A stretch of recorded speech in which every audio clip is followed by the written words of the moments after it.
When you think of a heist, you probably think of someone robbing a bank or breaking into a vault or hacking into government databases.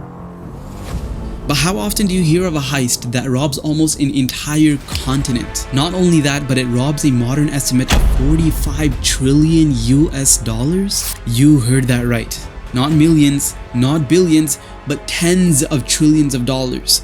This is by far the biggest heist in human history, and nothing comes even close. And the story of how they pulled off something of this scale is even more unbelievable.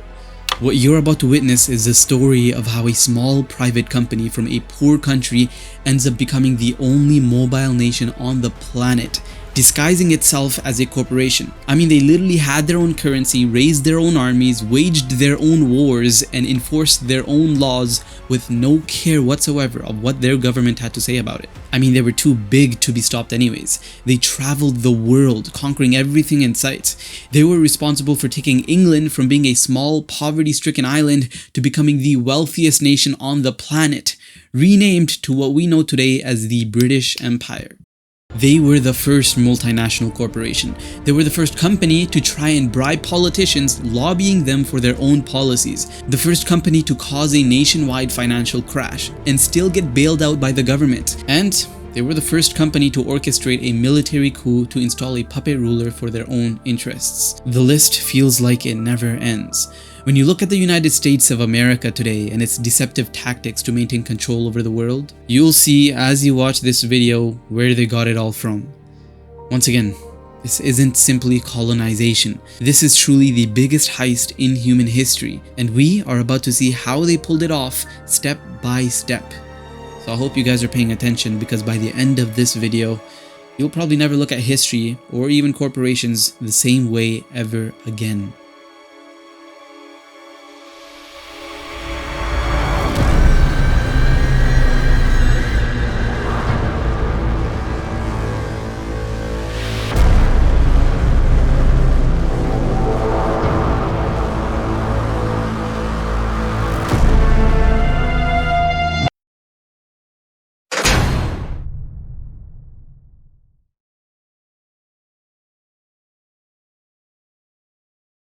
You'll see a counter here at the top left of the screen that will constantly keep up with the dates of whatever I am talking about.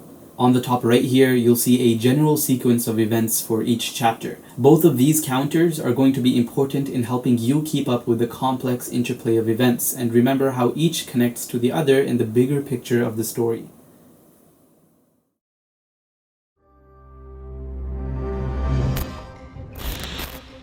William Shakespeare was writing up a draft of Hamlet in his house. Just a 20-minute walk north, a group of nobles and successful businessmen gathered for a meeting. Now, why were all of these people gathered, you might be wondering? It was for one purpose: to change the fate of England, which was riddled with poverty and stagnation compared to the other civilizations of Europe, such as the Dutch Holland, Spanish, and even Portuguese, were making more economic progress in a single trade voyage than the entirety of England could dream of making in an entire decade. This is no exaggeration. Spain and Portugal were trading with almost all the major empires in the world, and the Dutch following closely. All the while England was chasing after pirates and religious heretics. The Dutch created the first stock markets while the English barely had a navy, and the ambitious nobles and businessmen of England were sick of seeing their competitors so far ahead whilst they had to dig for scraps in England. And yet, they didn't want to abandon their own people, their own country. Lucky for them, the past decade of English history has shown them opportunities like never before. In 1583, a merchant named Ralph Fitch was able to travel through Syria, Iraq, and sailed from the Persian Gulf to arrive in India. He met officials who worked for the Emperor Akbar and documented the extravagant wealth that he had never seen the likes of. And so, in 1591, he returned to London, England, lighting up the city with his tales of travel, and more importantly, the existence of a nation with unimaginable wealth. There was a problem though. The route that Fitch took was a land route, and carrying a large trade caravan through multiple nations isn't exactly safe, especially when almost all the countries in Europe hate you because of your persecution of Catholic Christians. Yeah, England wasn't so popular. So the following year, likely motivated by the tales of Fitch, was another ambitious sailor by the name of James Lancaster. 4 ships left with hefty funding and armed shipping, yet only a single ship would return. The crew had been ravaged by scurvy and 3 of their ships shipwrecked, and the crew was beat to death by angry islanders. And yet, against all odds, Lancaster survived, even though it was and 3 of their ships shipwrecked, and the crew was beat to death by angry islanders.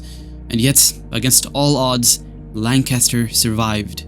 Even though it was a failure of a voyage that had almost everyone killed and lost all of the funding, Sir James Lancaster saw a vision that the route to the East Indies through the Indian Ocean is possible. This is something, of course, Queen Elizabeth herself picked up on and declared that instead of selling ships to the Dutch, that England would begin trading with the East Indies directly. Once again, there posed a problem.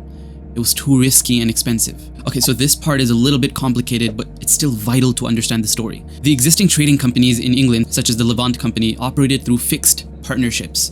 They were funded by their executive members and a handful of close investors, meaning if they risk everything on a voyage that ends up getting lost or killed, the company takes all the hit and could even face complete bankruptcy if they're not careful. And this voyage to the East Indies was by no means easy to afford. They required enormous cargo ships with armed crews, filled with resources to last tens, if not hundreds of people for years. It's not a sum that even the wealthiest of companies could afford without fear of no return. So, to fix this problem of risk, they took inspiration from the Dutch and called it their own genius idea, to create a joint stock company. This solved the problem entirely because the company didn't take all the risk. It was for the investors to take their share of risk as well, depending on how much they invested. Shares could be bought and sold, meaning that gathering vast amounts of wealth became possible while distributing the risk pretty evenly. Queen Elizabeth I saw the potential of this new company and granted a royal charter to the East India Company in 1600, officially establishing it as a joint stock company with monopoly rights to trade in the East. Legal scholars such as William Blackstone recognized its revolutionary nature, calling it a corporation that could transcend the death of its individual shareholders. This innovation not only allowed for England to sail further out than ever before, but it also laid its foundations for its future, to become the founding nation of imperial capitalism as we know it. The royal charter granted by Queen Elizabeth I was probably one of the most influential decisions made in the history of England, and also one of its vaguest.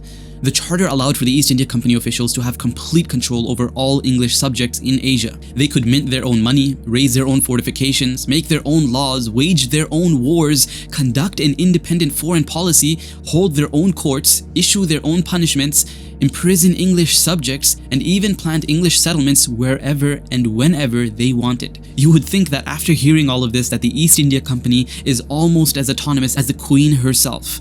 But it just seems to get more and more ridiculous, because the wording of the charter was vague enough to allow them to do even more than all of this. 2 months later, on the 13th of February, 1601, the East India Company sends its first voyage ever, commanded by the reborn Sir James Lancaster himself. But the destination was not India. It was entirely different. Their target was the Spice Islands, known as Indonesia today.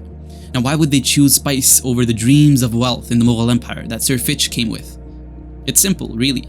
Spice was one of the most powerful economic forces in history, comparable to the gold rush of the 19th century and the oil boom of today. It was one of the most valuable natural resource because of its uses in food preservation, cuisine, and even medicine. And unlike the other precious metals, these spices were abundant in the hundreds of thousands of tons. Just to show you the sheer scale of profitability, a single pound of nutmeg could cost as much as an entire sheep. The dream of acquiring these spices led merchants and travelers to the Spice Islands. So, in 1602, Sir James Lancaster arrived in Indonesia, immediately spotting a Portuguese settlement. They overpowered them and sacked their settlement, and returned to England with 900 tons of pepper, cinnamon, and cloves. This might be a minor setback for the Portuguese, but it was a revolutionary victory for the English. However, the route to the Spice Islands would prove to be difficult, since the Dutch used the exact same route, and any confrontation with the Dutch always ended miserably for England.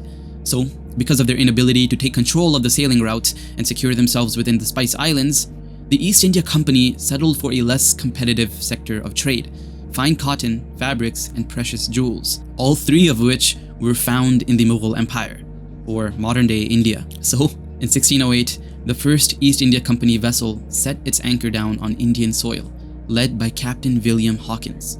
This is where things begin evolving beyond control.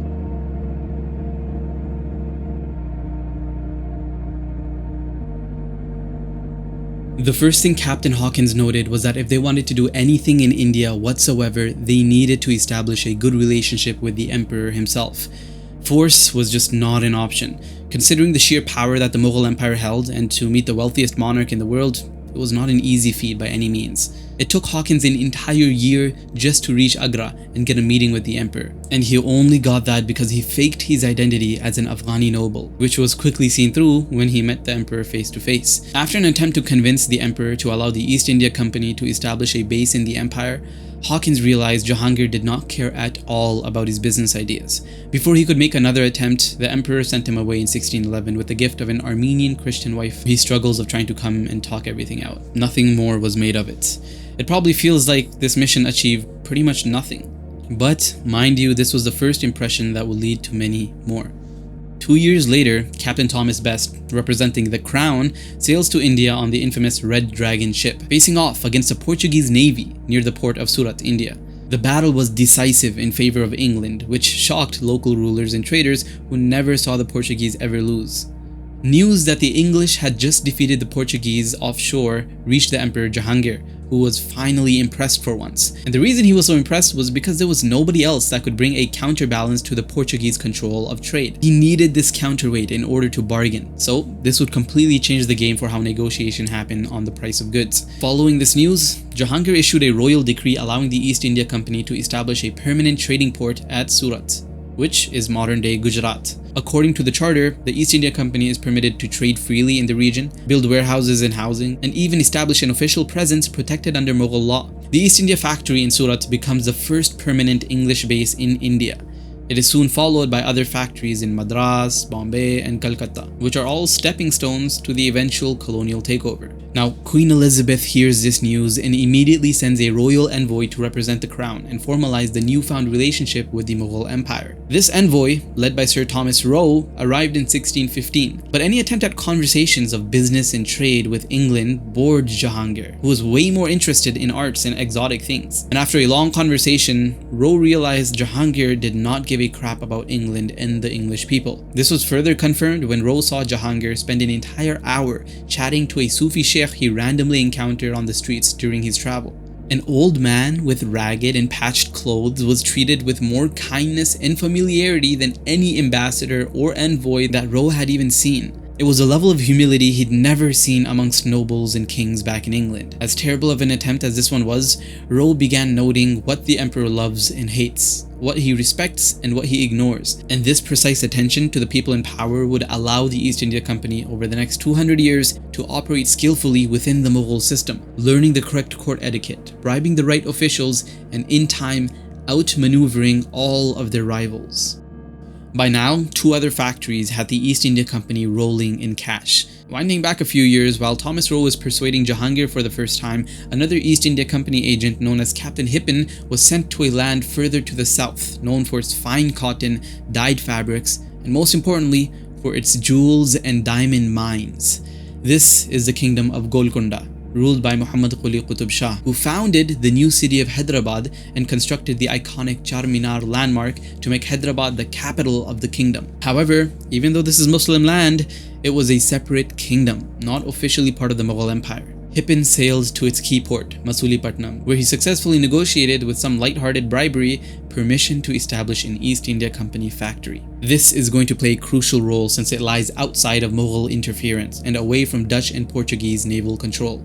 It was a perfect spot for a factory, and it will soon enough pave the way for one of the major centers of British power in India, just south of the kingdom, which is Fort St. George, better known by the locals as Madras. Remember this city well, because it will repeatedly come again and again throughout the story. Shortly after this was their third factory in Patna, dealing with saltpeter, a primary active ingredient for gunpowder, which is going to take their already competitive naval force to become nearly invincible. All these factories, now trading in jewels, fabrics, spices, saltpeter, outgrew the imports of the Dutch in less than 2 decades, where they were importing over €1 million from India every single voyage. They struck gold and they were going from the destitute lone island of Europe to one of its richest.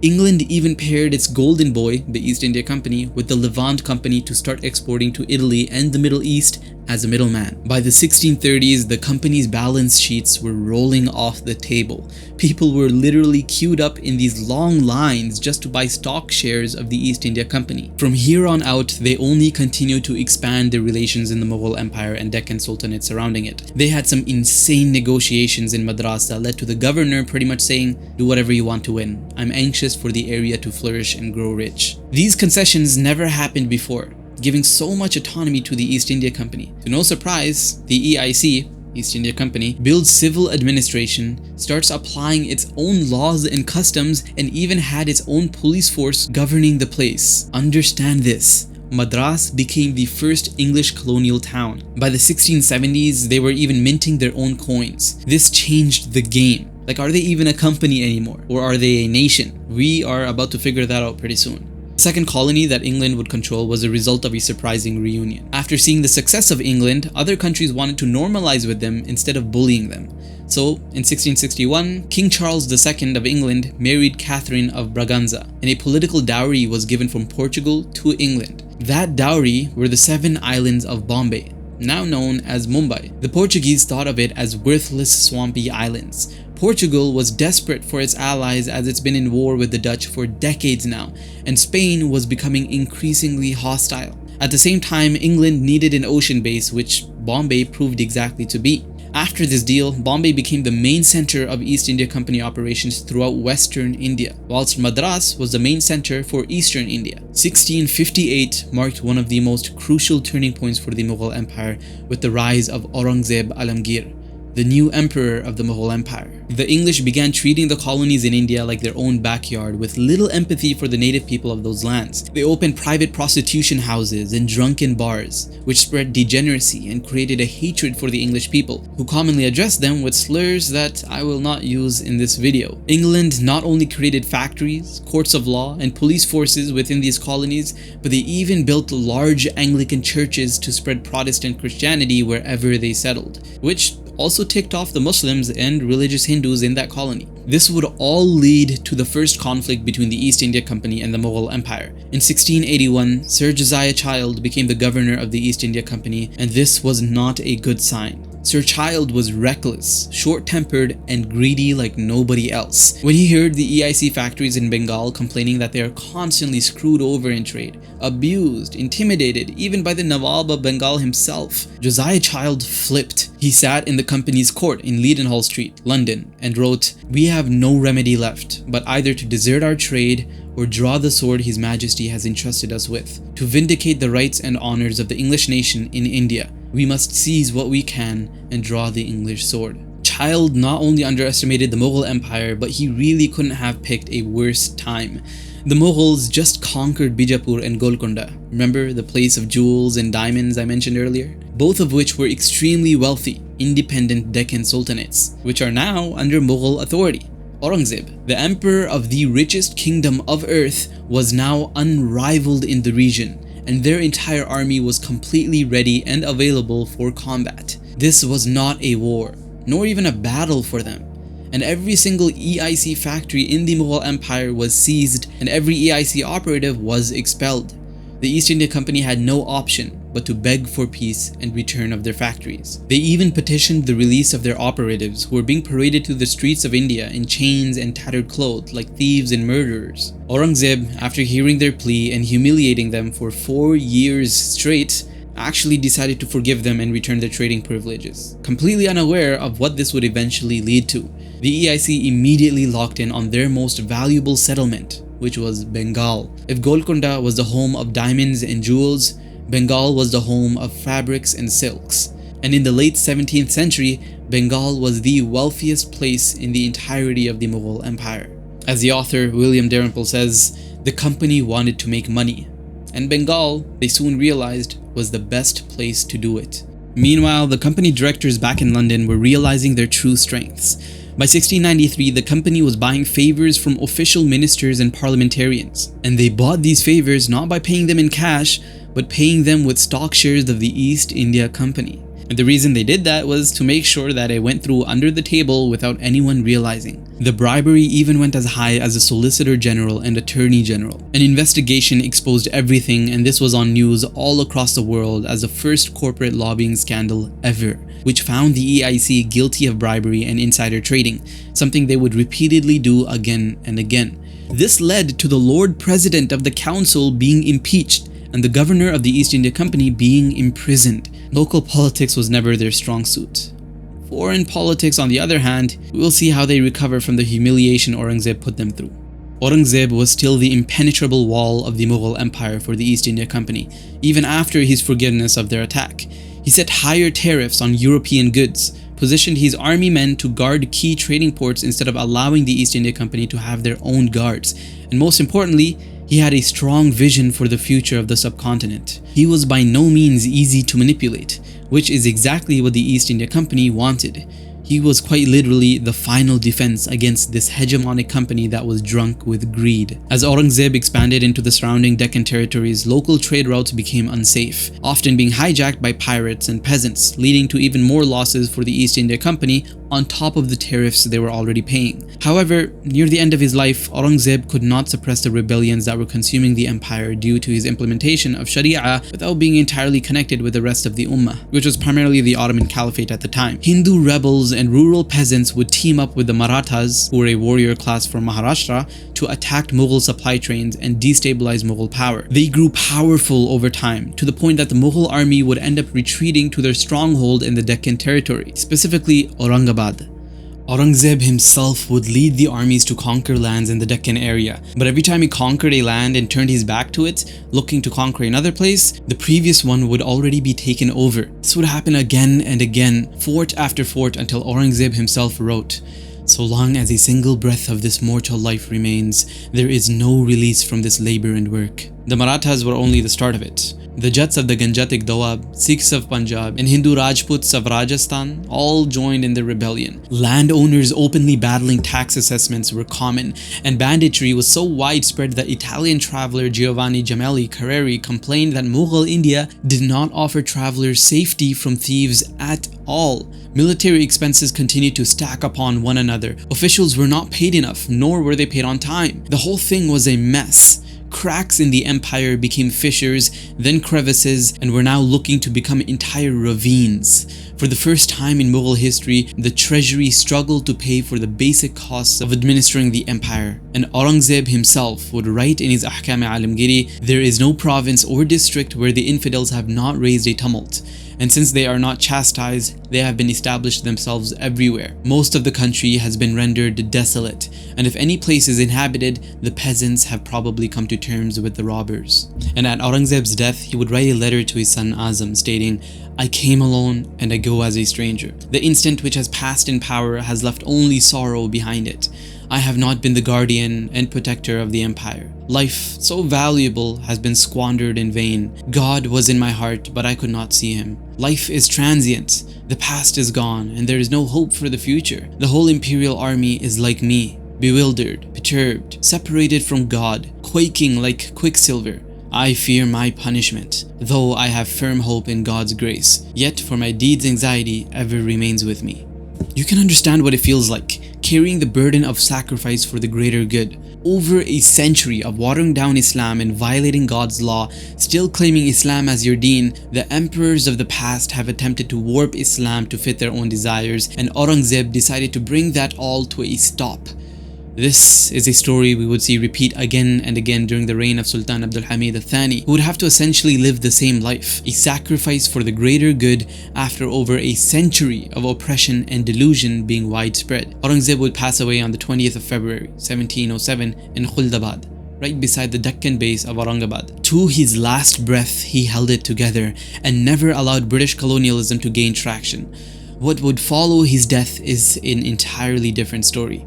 There really is no leader for the Mughals any longer. The Mughal historian Khairuddin Allahabadi would say, "War amongst his descendants plagued the empire. Suspicion and treachery were natural for the minister of commanders. Selfishness, dishonesty, and hatred only made things worse. Corruption was what you saw and smelt wherever you went, and what was the land of wealth now became the land of anarchy." At the same time, there was a crucial event taking place on the other side of the world. Just over 2 months after the death of Aurangzeb rahimahullah, England and Scotland signed the Acts of Union, politically merging together to be under one monarch, one parliament, and one flag. This was because Scotland failed a major initiative to colonize Panama and was in an economic peril, while simultaneously England had now begun receiving massive imports of goods, generating revenue to rival the wealthiest countries of Europe, and therefore needed to stabilize their power against the European rivals. This was the perfect opportunity.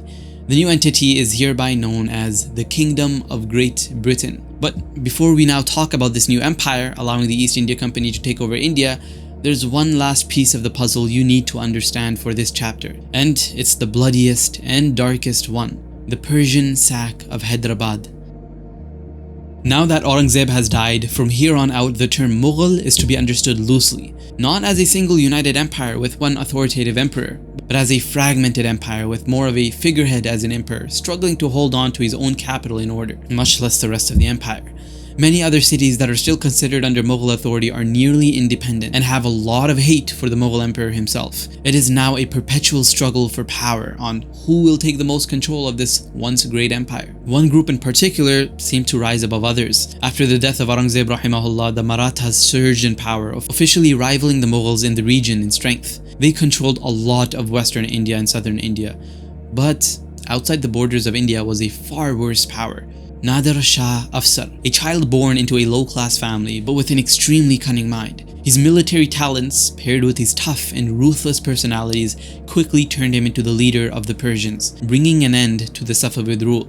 On May 21st, 1738, Nadir entered the Mughal Empire with 80,000 soldiers, marking the start of a 2-century invasion. He conquered like wildfire, defeating over 1 million Mughal soldiers. An undercover Maratha spy ran from the Mughal Empire southward, writing a letter to his masters in Pune. "God has averted a great danger from me and has helped me escape with honor. The Mughal Empire is at an end, and the Persian has begun." News writer for the Dutch VOC sent a report describing what he saw in Delhi. "The Iranians have behaved like animals. At least 100,000 people have been killed. It seemed as if it were raining blood, for the drains were streaming with it." The French Jesuits said that the fires raged across the entire city for 8 days straight. This onslaught continued until Asaf Jah, the first Nizam of Hyderabad, went to Nadir Shah with his own hands tied behind his back, on his knees, begging for the innocent civilians of Delhi to be spared. And to his surprise, Nadir Shah agreed, but with one condition: that they cough up 100 crore rupees. Until then, the robbing, torture, and plundering will continue. Just so you understand, 100 crore is 1 billion, an amount of wealth that literally builds an entire civilization. And it was all about to be taken by the Persians. The Nizam of Hyderabad divided the city into 5 blocks, rinsing every dime from them. A writer that witnessed it, Anand Ram Mukhlis, described their state. "The city was watered by the tears of people. Not only was their money taken, but the whole families were ruined. Many even swallowed poison, and others ended their days with the stab of a knife. In short, the accumulated wealth of 348 years changed masters in a moment." Now, Nadir Shah never intended to rule India. It was a burden he could not afford to take. The Ottomans and Russians were threatening the existence of his new Persian rule, and he needed resources to battle them. He himself could never imagine the level of wealth that the Mughal Empire was about to supply him. A caravan consisting of 700 elephants, 4,000 camels, 12,000 horses, all carrying wagons full of gold, silver, and other precious stones. This included, by the way, Jahangir's royal peacock throne, which had both the Koh-i-Noor and the Great Timur ruby in it, not to mention Koh-i-Noor's sister as well, Darya-i-Noor. At this point, everyone gave up. The imperial armies were gone and the treasury was empty. The Mughal Empire generally became decentralized, but still militarized. Everyone carried a weapon. In fact, an entire military market sprang out of nowhere, selling fighters to the highest bidders. It was dangerous, but this was the only heartland of the empire. Independent states were carved out of the outer areas of the Mughal Empire, and they entered their alleged golden age, which was only a precursor to their destruction. But 2 powers saw an opportunity that was far more ambitious than any golden age could encapsulate: the English East India Company and the French Compagnie des Indes. They both saw how easily a smaller number of Persians took over such a large army of Mughals, and dreams of conquest could never have been clearer. They began recruiting their own private security forces, training and giving generous wages to locally recruited infantry troops in Pondicherry and Madras. And one thing to note right now, in the 1730s, compared to Britain, France had double the GDP, triple the population, and the largest army in all of Europe. The only thing that the French couldn't hold a candle up to the British in? Their navy. Britain dominated the seas, and that was exactly what foreign wars in the Mughal Empire were all about. So, as the Mughal Empire deteriorated under infighting done amongst themselves without much foreign interference, to be honest, the new British Empire was on a sharp rise to become one of the most dominant powers in all of Europe. This is completely different from when we started this chapter, where the Mughal Emperor didn't even care to entertain the European company, brushing them off as nobodies. This shift in power is now going to set the scene for the next chapter, where you'll learn about the butcherer of Bengal, Sir Robert Clive.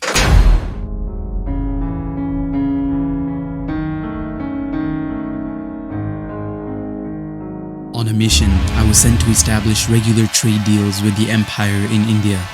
It was the most magnificent nation I had ever set foot on. Yet, never before or after that have I ever inflicted such severe suffering. Something's off. It hasn't rained for a whole year. The ponds are dry, rivers running slow, death at every corner. Yet my pockets only get deeper and deeper. I wanted to change the British Empire, the pompous do-gooders that had everything handed to them on a silver platter. I hated it, despised it. I wanted them gone. I twisted myself into knots for so long, all to try and justify my life. But that was the moment I truly lost.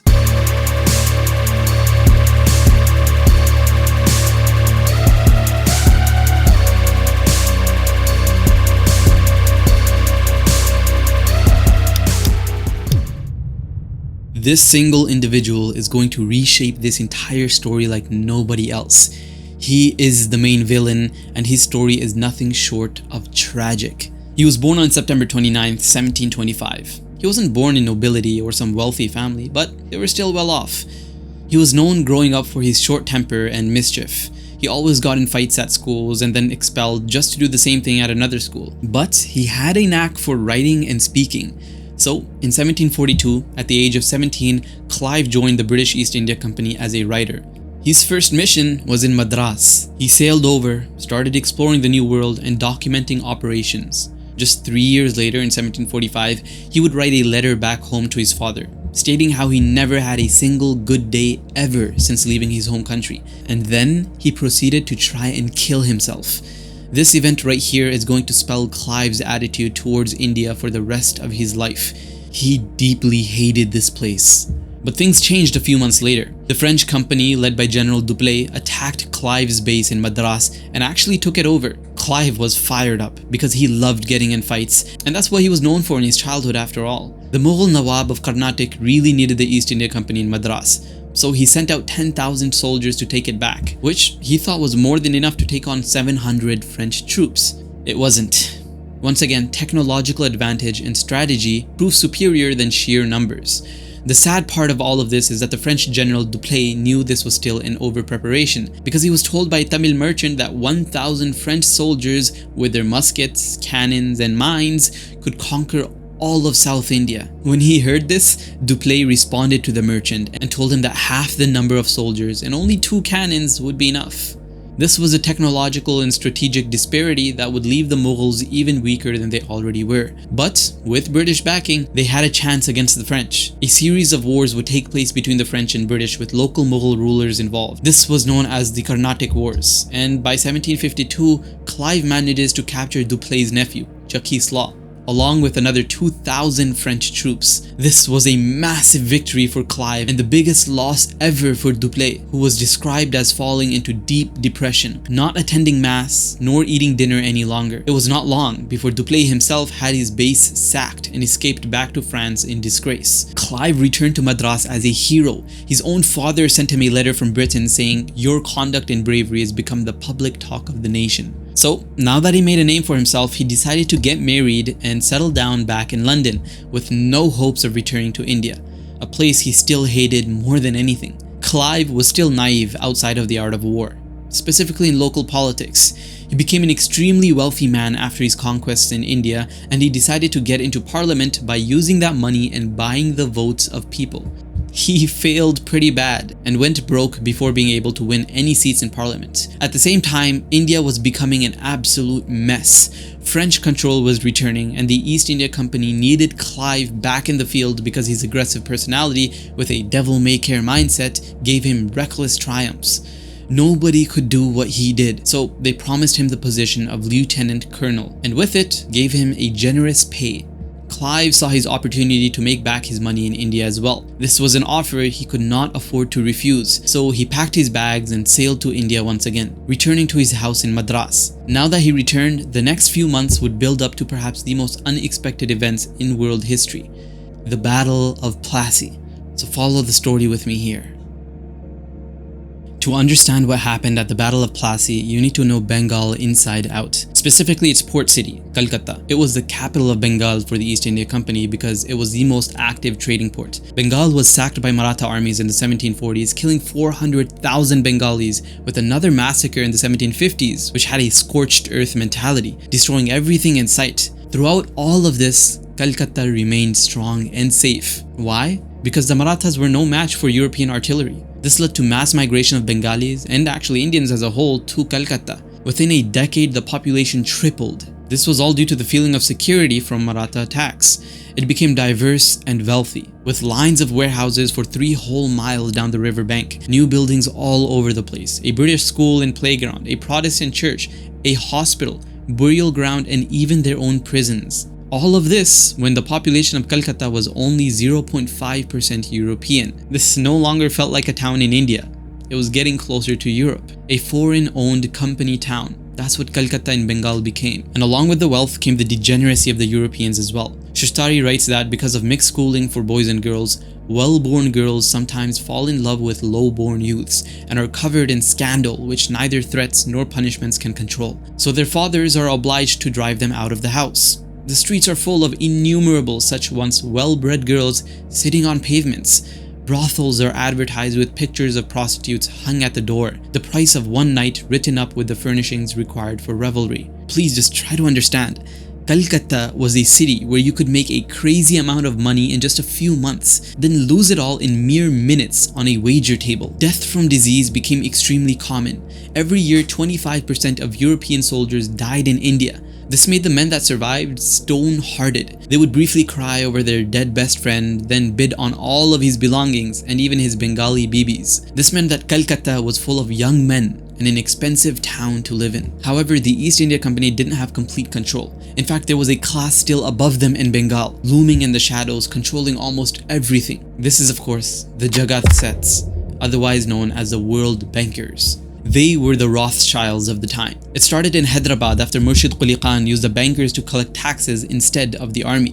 They were a wealthy network of entrepreneurs that originated from Nagar and Jodhpur and were given official state positions by the Nawab of Hyderabad, but quickly grew beyond their city. By the time they entered Bengal, they were in control of minting, collection, and transfer of the state revenue, and even taxation. They grew power-hungry and established networks of spies all across India to gather intelligence, selling it to the British and French, whoever gave the most money. They would prop up nawabs that suited their interests and fund wars that they wanted to happen. They were literally the richest nobles in the world, according to historian Robert Orme.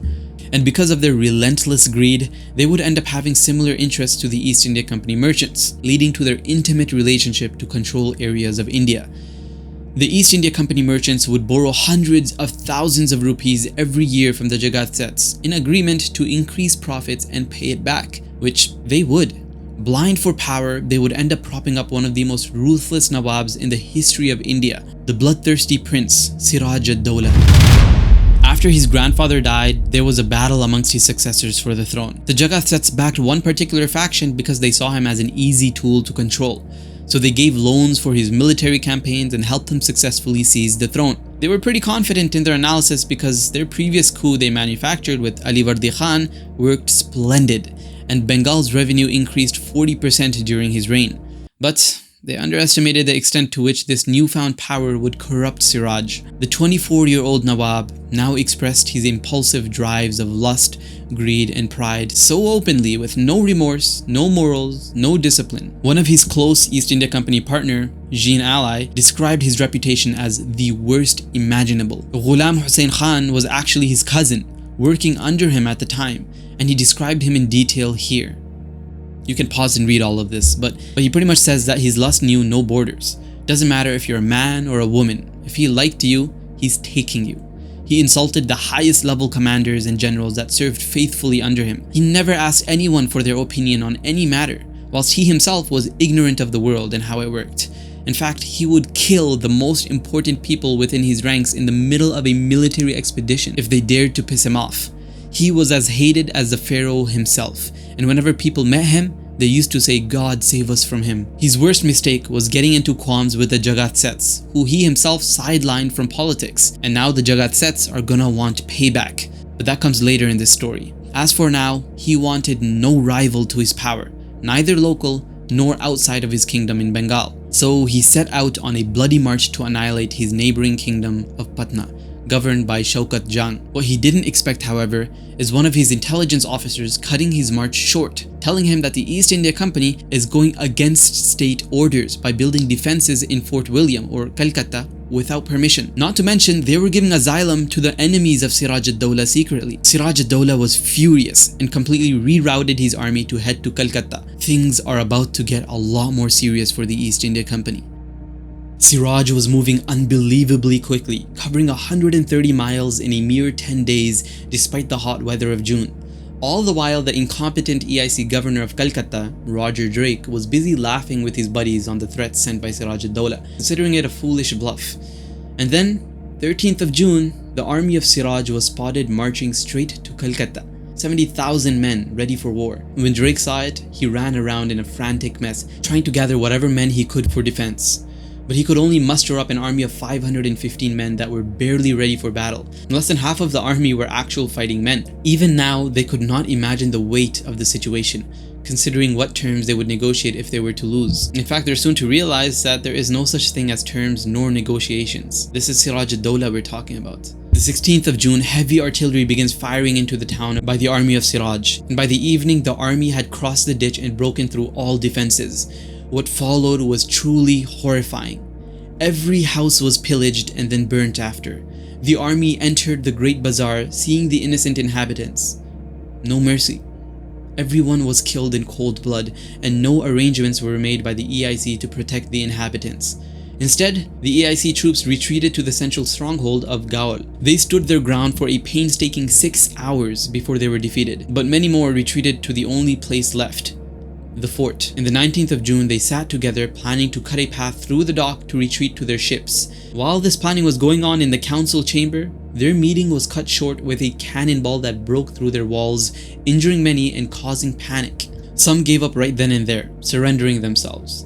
Others ran straight to the shore to hop on ships. What they didn't know that there was one ship that left the site without orders, and so all the other ships already followed. As a result, the only vehicles left were a few boats, and they were immediately filled to the brim, amongst them Roger Drake himself. They took themselves as precedents. However, this forgiving attitude was taken advantage of as soon as Siraj left, where an East India Company officer, drunk out of his mind, pulled a pistol out and shot a Mughal officer dead. Immediately, the Mughal army gathered the remaining EIC officers, which numbered just over 100, into a small cell that is 18 feet long and 15 feet wide. There was barely any room to move, even less air, and barely any water. This cell was known as the Black Hole, where many of the EIC servants suffocated to death. Now, this event may be exaggerated in number due to it being used as a primary case study in British schools as to why Indians are so barbaric and British rule was necessary in India. The news of Calcutta's fall dropped the EIC share prices sharply, and everyone was beginning to question the direction of the East India Company. This was paired with the fact that Siraj ad-Dawla discovered the EIC labeling private goods as company goods to avoid paying customs, pretty much illegally gaining tax exemptions. This was a major source of revenue for the Nawab of Bengal that the EIC was cheating, and as mayhem broke loose in Britain, it just happened to be by chance that Robert Clive and his 3 regiments of Royal Artillery just arrived at Fort St. David, south of Madras. The decked-out cavalry was intending to take on the French, not the Nawab of Bengal. After arguing with the Crown's royal representative for India, Admiral Watson, Clive managed to get them to fully commit to the cause of retaking Calcutta. They decided to depart early October, where the seasonal wind shift occurs, to make voyage nearly impossible. This was the monsoon season. They planned it so the chance of French encounters would be eliminated, and they can focus on the enemy at hand, Siraj ad-Dawla. So for the next 2 months, they planned out every step and left the harbor in October with 5 battleships that carried over 2,000 troops fully decked out with muskets and cannons. However, their planning worked against them, as Allah's divine decree had a different plan. The monsoon winds almost drowned the entire fleet. Instead, for 2 more months, the fleet would not land on shore, struggling to navigate and reroute to the ports. Half of the soldiers had already succumbed to disease such as scurvy. Things were not looking good at all. On the 9th of December, they set up camp to recover. Another 2 ships from Watson anchored soon after, and they decided they needed to move quick as disease was weakening the army day by day. So they left now, heading towards Calcutta. To their surprise, an ambush awaited them, led by Raja Manikchand. But this ambush proved futile, as the British brought out cannons to fight against their guns. Immediately, the chief elephant of the Mughals was shot dead, and another 200 killed from a volley. The EIC traveled further up the river to see fort after fort being abandoned by the Mughals, with brief exchanges of fire occasionally. This was until January 2nd of 1757. The EIC fleet came into sight of Calcutta and were once again met with an exchange of fire that was short-lived, leaving the Mughals to retreat once more. What pained the EIC now was the sight of Calcutta. Everything from the government house to the church was burnt to a crisp. They immediately seized half of the city, proceeding to make an official declaration of war on Siraj ad-Dawla under the name of the EIC. This was the first time they made a declaration of war. Clive acted his usual self and rushed on the offensive, advancing and seizing the rest of Calcutta. Siraj ad-Dawla, upon hearing the declaration of war and seizing of Calcutta, amassed an army of 60,000 soldiers, moving swiftly to Calcutta. When the armies met, the EIC sent for negotiations that were responded with what Clive considered to be contemptuous conditions. Clive had given up hopes on fruitful negotiations and instead went for his favorite tactic from the Carnatic days: a surprise night attack. He convinced Admiral Watson to organize and send troops for this risky offensive, and just past the midnight on February 5th, 1757, the East India Company marched with around 12,000 men. Edward Maskelyne described it in his journal. At daybreak, we arrived close to the Nawab's camp before we were challenged, when we received a brisk fire, which was returned by our advanced sepoys. The enemy retreated, and we pursued our march through their camp undisturbed till reaching the center of it. Here, a body of 300 horses appeared in the fog within 10 years of the battalion, and we gave them 2 volleys of fire by platoons. Clive returned, unsure whether this attack was a success or failure. The objective of killing the Nawab was entirely unmet. The fog left him unsure whether they even hit their targets or completely missed. However, they had no idea the amount of fear they had just instilled in the heart of Siraj ad-Dawla, who, in the fog, barely escaped with his life. He saw his closest companions die before him. Over 2,000 of his soldiers lay dead in the battlefield. 4 elephants were seen collapsed, and it was just an absolute nightmare for him. All this, and Clive had no idea that the attack he had just executed completely turned the tide of battle. Siraj ad-Dawla sent an ambassador for peace the next morning, and it seemed to Clive that they were willing to accept any and all conditions. So he proposed everything his heart desired and came to an agreement. They signed the Treaty of Alinagar in February 9th, which restored all trading privilege once again. It freed all English goods of any taxation and, most importantly, allowed the company to keep all of their defenses and armies lodged in the trading ports. Clive wanted nothing more than to happily return to Madras and continue growing the business operations. But what was a decisive victory for the East India Company was far more complicated for the Crown. Admiral Watson just received news days earlier about the initiation of an all-out war, something we read now as the 7 Years' War, but at the time they had no idea how big this thing was going to get. But one thing was set straight in Admiral Watson's mind: destroy the French wherever you find them. And his time in India had made him realize just how much French presence is here. So target number 1 for Admiral Watson? the French colony of Chandranagar, just 20 miles north of their trading fort in Bengal.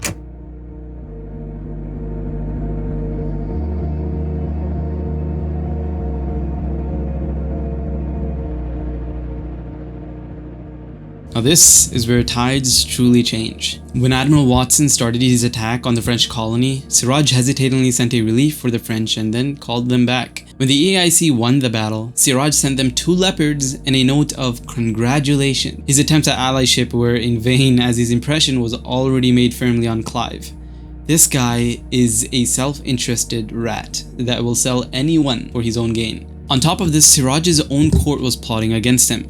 The only thing that kept them in check was Siraj's ruthless authority. Seeing his cowardice now opened up a lot of room, especially in the interests of the Jagatsets. They can escape the Bloody Prince. This leads us to the coup to remove Siraj ad-Dawla. Paymaster Mir Jafar offered the EIC 2.5 crore to remove Siraj ad-Dawla from the position of Nawab of Bengal. But Mir Jafar was just an empty face. The originators of the coup d'etat, according to Jain law, was the Jagatsets. They agree to term, and Admiral Watts enters Mir Jafar's house literally wearing a burqa to not be found, and then gets their signatures along with a formal oath on the Qur'an to fulfill their side of the treaty.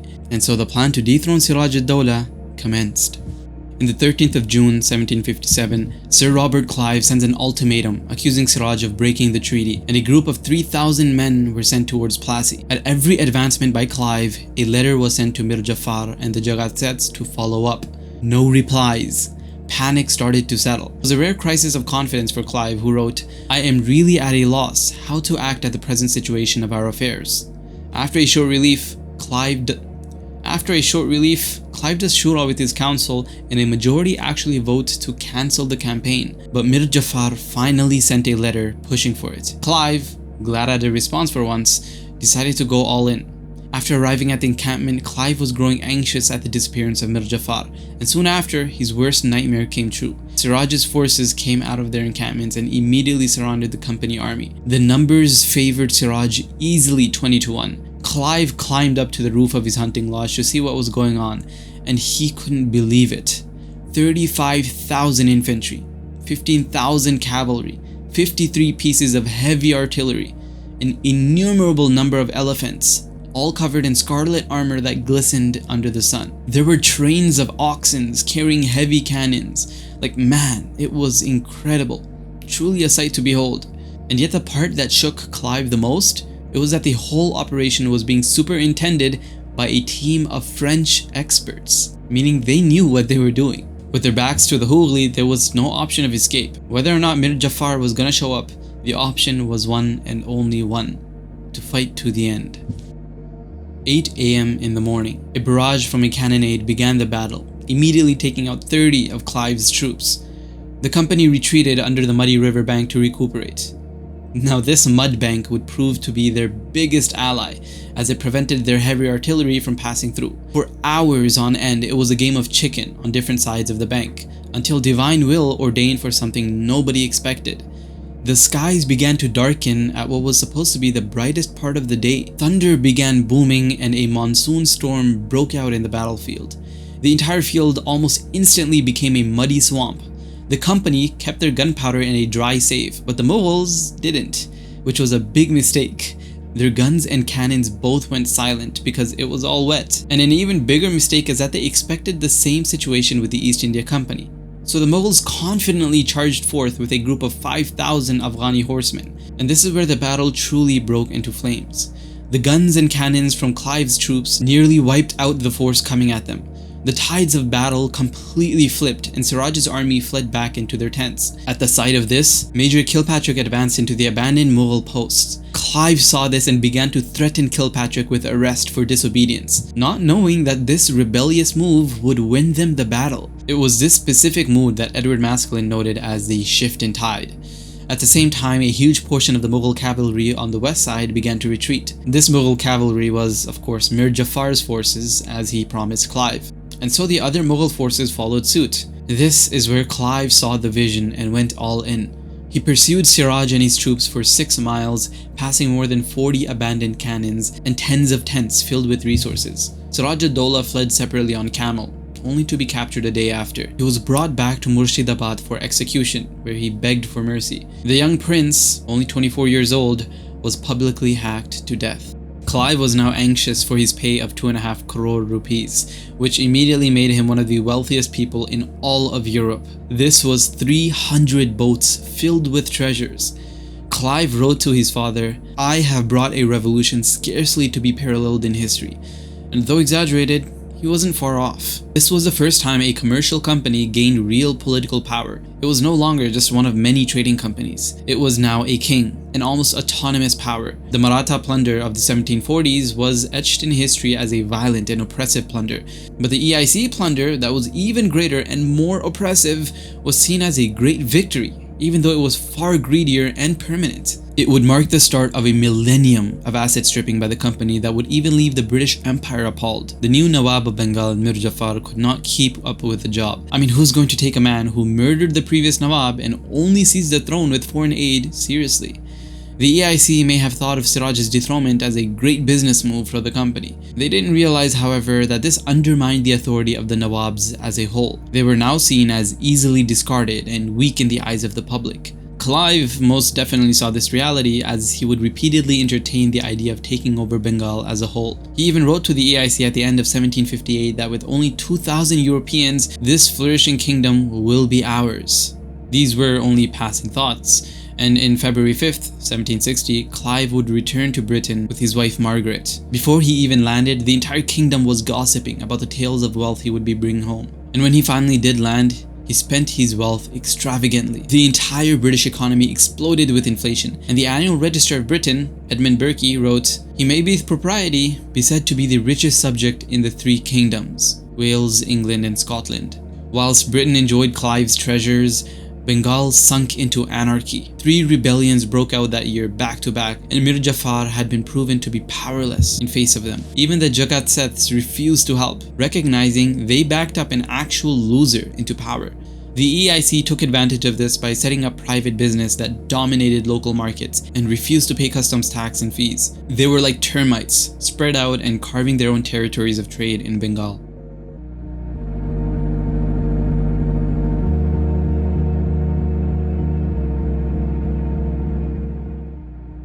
The Jagat Seths decided to once again make a move to consolidate wealth and power. They began actively writing letters to Shah Alam, the ex-Mughal emperor, to come take over Bengal. Shah Alam responded positively and entered Mir Jafar's dominion and stated his ultimate objective, which was to put down the psychotic teenage vizier Imadul Mulk in Delhi, who stood against the Mughals with Maratha backing. The 32-year-old emperor, Shah Alam, who had no money nor land, quickly gained support in Bengal because of his looks and his charm. What was even more fortunate was an unlikely union. After repeated French losses, Jean Law was retreating from the EIC when he crossed paths with Shah Alam. Seeing an opportunity for stability, he offered his 200 highly trained troops in turn for political support. But tensions in Delhi also grew. Shah Alam was unfortunate to bear the news that the young Imadul Mulk assassinated his father, so he locked himself in a tent and mourned for 3 days. By the time he emerged, he was ready to take on role as emperor. He immediately commanded the Friday khutbahs to praise him. He minted coins with his names imprinted on them. They created an entire marketing campaign to bolster public opinion before their attempts to recapture Bengal. It was only a minor victory that was spread around as if it were a major one. Shah Alam continued the advancement until he met the company's primary forces. A difficult battle for the Mughal emperor, as muskets immediately killed hundreds of his men.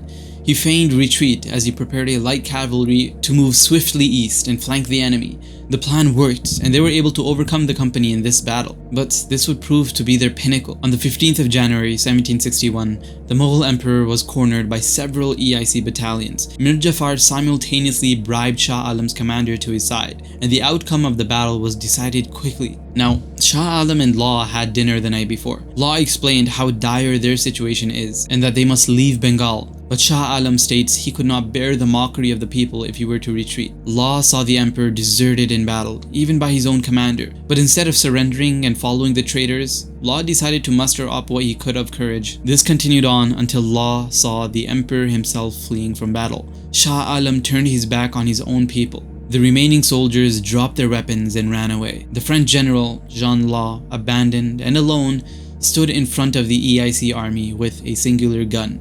EIC commander John Carnac gave him salam and said, "You have done everything that can be expected from a brave man, and your name shall undoubtedly be transmitted to posterity by the pen of history. Now loosen your sword from your loin. Come amongst us and abandon all thoughts of contending with the English." His surrender was accepted, and they shook hands, dropping all enmity and having nothing but respect from one another. I mean, this right here is a live example of the verse in the Qur'an, وَالَّذِينَ كَفَرُوا بَعْضُهُمْ أَوْلِيَاءُ بَعْضٍ إِلَّا تَفْعَلُوهُ تَكُنْ فِتْنَةٌ فِي الْأَرْضِ وَفَسَادٌ كَبِيرٌ. As for the disbelievers, they are guardians of one another, and unless you believers act likewise, there will be great oppression and corruption in the land. Muslims are at each other's throats, calling each other mubtadi' or extremists, whilst the non-Muslims recognize and respect courage in one another, uniting right after attempting to kill one another. At one point, when Mir Jafar's Muslim soldiers began mocking Law, asking where his wife is, Karnak became furious and defended the honor of Jin Law. Seeing Mir Jafar's stupidity, the EIC manufactured another coup, replacing Mir Qasim, placing Mir Qasim instead. It was a bloodless coup actually. So, new leader for Bengal once again, I guess. After this crushing defeat against the EIC, Emperor Shah Alam decided to strike a deal. You see, the locals in India all recognize Shah Alam as the emperor, and they all despise the EIC. This makes mutual trade difficult for the EIC, as people always stay away from them. They wanted official legitimacy in India, something only Shah Alam could grant them. In fact, read this quote by General John Carnac. This will tell you just how powerful the title of emperor was, even if Shah Alam had no land, had no money, and had no army.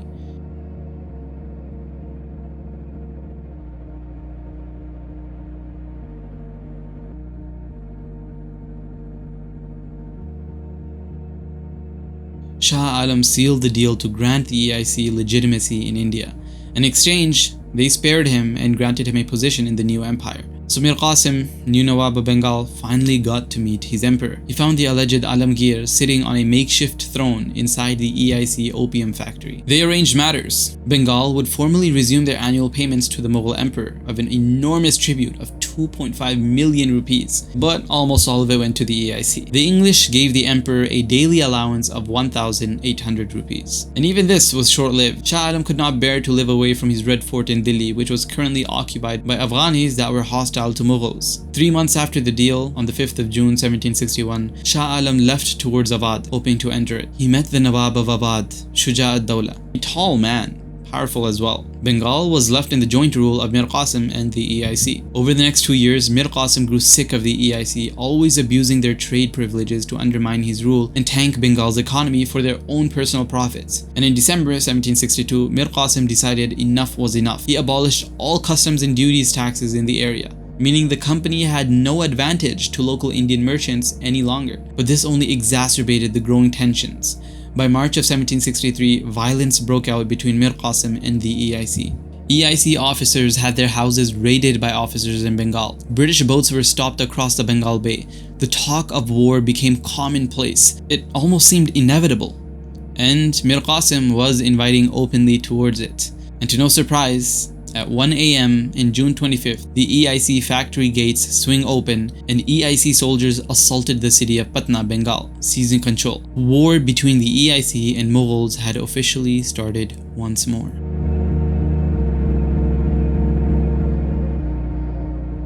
As the siege begins, Mir Qasim retreats from Patna and meets with Shah Alam and Shuja ad-Dawla. They all knew this was coming and they prepared for it. They brought forth their armies, united and headed towards Patna with a force of 150,000 soldiers to face the EIC. We haven't heard these numbers in a long while. It was a glimmer of the old Mughal era.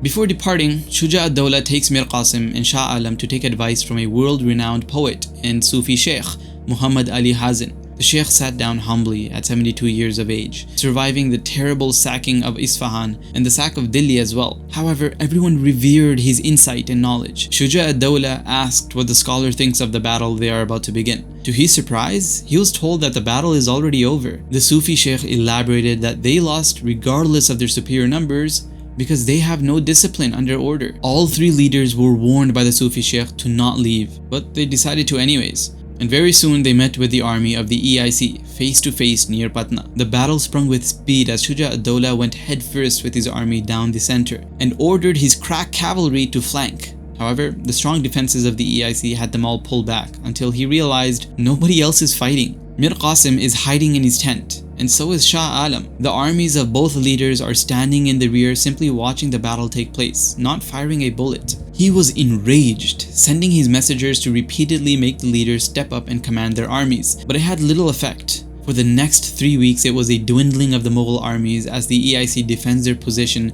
until Shuja ad-Dawla ran out of resources and commanded a retreat. During this short break, he immediately called in Mir Qasim's commander, Sumru, the German assassin, winning him over with promises of wealth and estates. Then they ordered the arrest of Mir Qasim due to his lackadaisical leadership during the siege of Patna, which Shuja ad-Dawla believed led to their defeat. Shah Alam had too much aura to be arrested, even though he did the same stuff as Mir Qasim. For the next 4 months, the Mughal army would be operating in a standstill, as one leader is shackled in prison, another leader is getting drunk every other night and amusing himself with women, and the emperor himself is completely silent on orders, wasting his time away in silence. All the while, the EIC is preparing to make sure they go on the offensive this time, with their new commander, Major Hector Munro. And so they set out in the month of October and met the army once again at the Ganges. The EIC was still heavily at a disadvantage in their number of troops and the amount of resources. But as the Sufi Sheikh mentioned, they have discipline whilst the Mughals had none. So even as the resources went empty and the battle was looking unfavorable for the British soldiers, they never abandoned post and they stood facing death. The result? A complete victory. Only 800 died from the EIC troops, whilst over 5,000 died from the Mughals. The Battle of Buxar came to an end. If the Battle of Plassey was the first transformation of the company, granting it real political power, then the Battle of Buxar was an even bigger transformation, granting the company absolute political power and complete domination of northeast India. It confirmed that no power can stand up to theirs in the region, making them entirely autonomous, and it laid the groundwork for its relentless conquest of the rest of India. The fate of the Mughal Nawabs were all different. Mir Qasim was sent free to wander, but the EIC was still on the hunt for him for the Patna massacre he committed. He was never caught, but he died in poverty near Agra, where his children could not as much afford a winding sheet for him. Shuja continued his military resistance, but in futility. He lost every battle repeatedly, narrowly escaping with his life every time, until he was given an offer he could not refuse. He was offered a role of Nawab of Awadh once again, but to act as a buffer state between the EIC Bengal and the lawless anarchy of Delhi that was constantly shifting between the Afghans and the Marathas. Shah Alam had the easiest of fates as he was never truly committed to the battle himself. In fact, he was in secret correspondent with the EIC throughout the Battle of Buxar. From his perspective, this was a battle between his loyal subjects and his honored guests. Therefore, he must remain neutral. During the battle, he showed his disdain for confrontation and stayed in his tent throughout. After the battle, he sent out messengers and robes of honor for the English generals and the ex-Nawab Mir Jafar, who was now deeply an opium addict. He excommunicated Shuja as a terrible man that had no control. So, as a result of this bootlicking, the EIC accepted him and gave him shelter in the old palace of Emperor Akbar. Back in London, where news was slower to reach, they heard that Bengal was a bloodbath once again, and that military expenses are vast. Investors became terrified, and the stock price dropped 14%. The company executives voted unanimously to have Clive return to Bengal and become commander and governor. After winning a seat in parliament and a comfortable seating, he wrote to Karnak, "We are not so happy in England as you imagine." The life for Clive felt mundane and boorish, so he accepted the offer to go back to India and set out on June 4th, 1764. Lucky for him, as soon as he landed, he was given news of the victory in Buxar and the positive outcome they had enjoyed for the company. Clive's first move was a sly one, but a powerful one as well. Check this. He secretly wrote to his correspondent in London to mortgage all of his property and to buy as many EIC shares as possible, because he knew things were about to really turn up for the EIC. His second move was perhaps the most powerful of all. A message sent to the directors of the EIC that shocked them all and was as ruthless as ever. Clive asked the question, "Shall we take over the entirety of the Mughal Empire?" Clive sets out to Allahabad to meet Karnak and Shuja ad-Dawla, admiring the plan of using Awadh as a buffer state and not directly seizing the city. He praised Shuja as a Muslim of great quality, rarely to be found elsewhere in India. He negotiated to give part of Allahabad to Shah Alam to support his dream of returning to his home in Delhi. From here on out, the consent of Shah Alam was important to give the EIC legitimacy for conquest. It also gave them the right to tax 20 million people, generating 2 to 3 million pounds every single year. Clive added to give Shah Alam 20 lakh rupees as a pension to give all these rights to the EIC. And on the 12th of August, it was made official. Everyone gathered for Shah Alam's enthronement. And that's about it. Very anticlimactic, I know. As Ghulam Hussain Khan puts it, for a deal of such weight and importance, it was done and finished in less time than would usually have been taken for a sale of a jackass or a beast of burden. This deal was the ascension of the EIC as the Divani, meaning they had the imperial right to collect land revenue and administer civil governance on behalf of the Mughal Emperor. It meant control over the purse strings of Bengal, Bihar, and Orissa. The only thing Shah Alam demanded was that the EIC respect Mughal law and implement the Shariah of Muhammad. This was vaguely accepted by the EIC, but as we will read, it was soon to be discarded. From this point on, the land revenue of the three greatest provinces of the Mughal Empire were almost entirely company profits. Within months, the stock price of the EIC doubled. Clive himself stated, "Fortune seems determined to accompany me to the last." However, the story on the ground was entirely different. Merchants and weavers were working tirelessly, far below market rates. Tax collectors sucked peasants and landowners dry. This unparalleled financial boom for the company was not sustainable at all. Land revenues had been declining, coins were running short, and Bengal's internal trade was shrinking considerably. All economic indicators were terrible, and far worse was the attitude towards the natives by the British.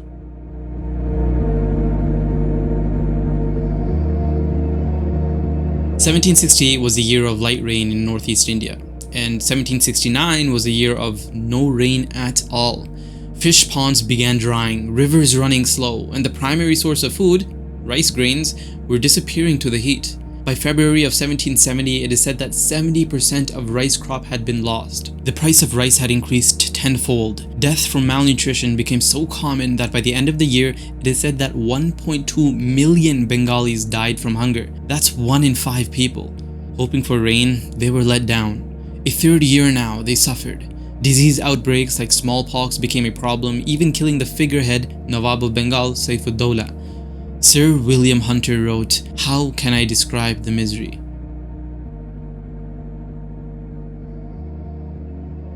Bodies floating downstream from the Hooghly to the sea, dogs and vultures grew fat from feasting on the corpses of humans. Nothing is as harrowing as the descriptions of Debrit. The company had done nothing to relieve the famine. Instead, they tried to double down on revenue to not disappoint their investors back home by increasing tax collections, and revenue assessments, according to Hastings, was kept up to a violent standard. I mean, listen to this. The company would send out platoons to prominent places to put up ropes and hang whoever resisted tax collections. Starving families were even expected to pay up. Just like Sir Warren Hastings, Richard Becker and Murshidabad even stated the company was carrying the vilest acts of oppression. If the ruthless tax collection and revenue wasn't enough, when share price continued to grow, the EIC voted themselves a 12.5% dividend, meaning for every 100 British pounds worth of shares owned, the shareholders were paid out 12.5 pounds of profit. None of that was reinvested into Bengal's economy when they needed it the most. What the company didn't know, however, was that this relentless greed was going to spell their own destruction.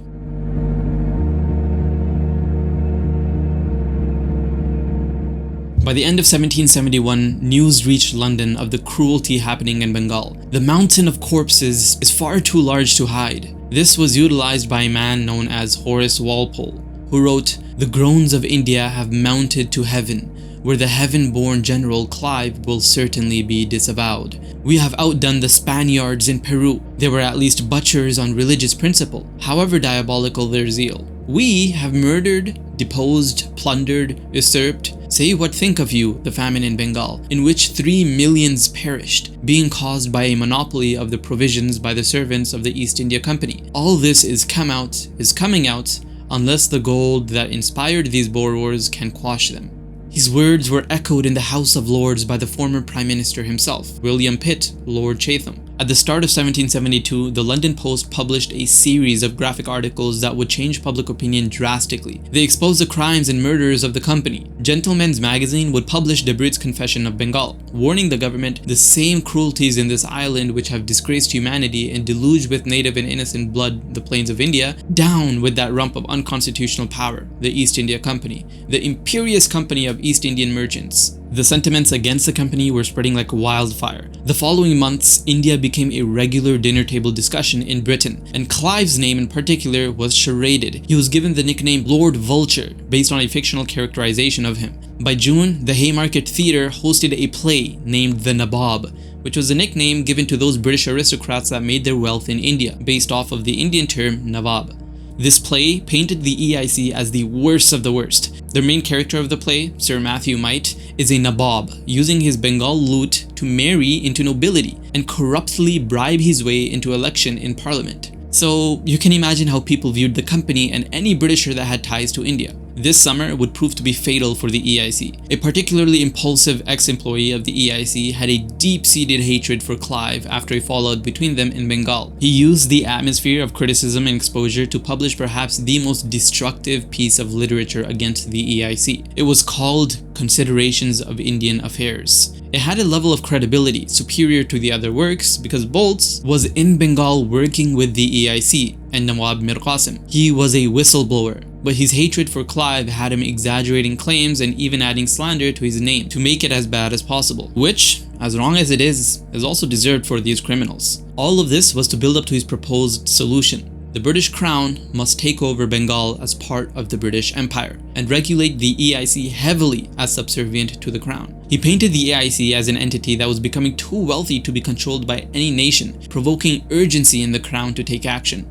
What followed this massive exposure of the company was the stock price crashing like never before. One of the richest shareholders of the company, Alexander Fortis, disappeared without a trace, leaving behind over £500,000 in debt. All the banks he owned, Neil, James, Fortis, and Down, imploded soon after and declared bankruptcy. Another larger bank known as the Air Bank shut down as well. In fact, 30 banks would fall like dominoes one after another in less than 3 weeks. George Colebrook, the chairman of the East India Company, declared bankruptcy. Like, this was an insane level of loss. They were losing money faster than they could process, and by the end of the year, they defaulted on their annual payments for the first time in ever. They were forced to beg for a vast loan from the Bank of England. This was becoming far more serious. The bank had to now borrow money from the government, and so it became clear to everyone. Without the East India Company, the banks will all fall and the economy will be in shambles as the crown itself begins to slip. On the 18th of December 1772, the directors of the EIC were all summoned to Parliament where they were aggressively questioned. Clive responded on May 21st, 1773 with his most famous speech. He pleaded the government, reminding them of his favors and how they are returning it with ingratitude, treating him like a common sheep stealer. Clive stated, "After Plassey, a great prince was dependent on my pleasure. An opulent city lay at my mercy. Its richest bankers bid against each other for my smiles. I walked through vaults which were thrown open to me alone, piled on either hand with gold and jewels. Mr. Chairman, at this moment I stand astonished by my own moderation." This was the literacy and emotion he cried out with for over 2 hours in court before uttering his final sentence. "Leave me my honor, take away my fortune," walking out of the chamber in tears. We'd like to think that the money loaded from India to Britain was a one-time plunder, and that whatever happens in India doesn't truly matter afterwards. But the people of Britain are horrified now at the thought of the Indian economy collapsing, because the collapse of India brings a collapse to Britain. They are so intimately tied now that there is no going back. Not to mention 40% of the ministers of the British Parliament owned stock in the EIC. The question was not a matter of debate. The politicians nor the royals could afford to see the East India Company go bankrupt. They needed to cover up and save them no matter what. So the first massive bailout happened in 19th June 1773. The aggressive multinational corporation was saved. However, it had to hand over much of its own powers and rights to the Crown under the Regulatory Act, making it only semi-autonomous. This bailout only added fuel to the fire though. The conspiracies and hatred towards the EIC by everyone else only grew, and the one name and figure that would constantly be painted as everything wrong with the East India Company was Sir Robert Clive. After being paraded as Lord Vulture, Clive left London and went on a grand tour through France, Italy, and other places, meeting the wealthiest and most powerful figures in all of Europe. You would think that this would spark some vision of sorts, but it only tortured his conscience further. This was made worse when extreme stomach pains and gout tore Clive's insides. After returning to England on 22nd November 1774, Clive played a game of whist with his wife and another close couple. After the game, he had terrible stomach pains, so he told his wife and the guests that he will pay a visit to the water closet. After a long while, Clive's wife, Margaret, was concerned, so she went upstairs to look for him, only to open the closet doors and find Clive's dead body. He cut his own jugular with a blunt knife and bled to death. No suicide notes, no final statements, a silent death. Many presume that his motives were driven by the cognitive dissonance between the world he idealized and the crimes he had committed to achieve it. His own guilty conscience tortured him to death. He was buried secretly to avoid public uproar and grave desecration. An unmarked grave in the silence of the night near the same church he had been baptized in decades ago. That's how Clive went out. The man who was behind the company's success, the man that bent emperors to his will and brought entire provinces down to their knees, had nothing to show the world but silence. As the empire he built stretched its shadow across the world, the man himself vanished into the night. Yet, this still only marks the beginning of so much more the company plans to do. The East India Company, saved by the crown, would stagger forward, nothing driving it except the greed that had started it to begin with. Britain and India were now bound by blood and gold, thanks to the company. And it's about time they stopped acting like they are separate.